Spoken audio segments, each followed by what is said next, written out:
So I've lived in Hounslow all my life. I went to school from that particular location, and I was educated at Chatsworth School, and then I moved on to what was then Chiswick Grammar School, and then I got a job of work very briefly with a company at the time that was called Elizabeth Shaw. They made super duper chocolates. But a time then came when I had to go and do my national service, which I did for 2 years in the Royal Air Force.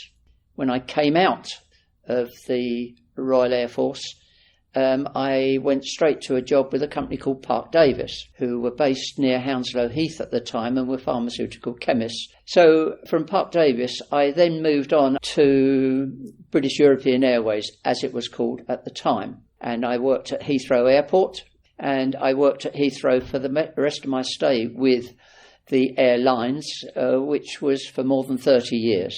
When I left, I was a senior analyst, which I found extremely interesting. And that took me to many parts of Europe, from Helsinki to Moscow to Turkey and all points in between, and indeed further afield still to New York on business. So I've had a good innings with air travel over those years. That's, broadly speaking, my working life background. I was brought up during the war period on quality basic food, and my mother was a damn good cook. She was faced with the problem of producing quality food with perhaps limited supplies and resources.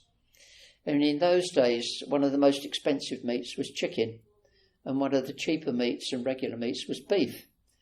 So you've got a complete reversal of a situation now. And we used to have chickens in the back garden. So she bought, and I went with her frequently with some sort of container to a shop where we bought day-old chicks.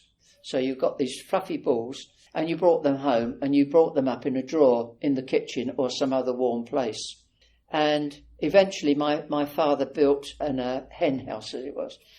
And that hen house and the run was built, the wood element of it was built from war-damaged wood. So when buildings had been bombed and they had been pulled down, wood was available for people to take advantage of. I think it would have been delivered to their property. And out of that, he made a chicken run and a chicken house.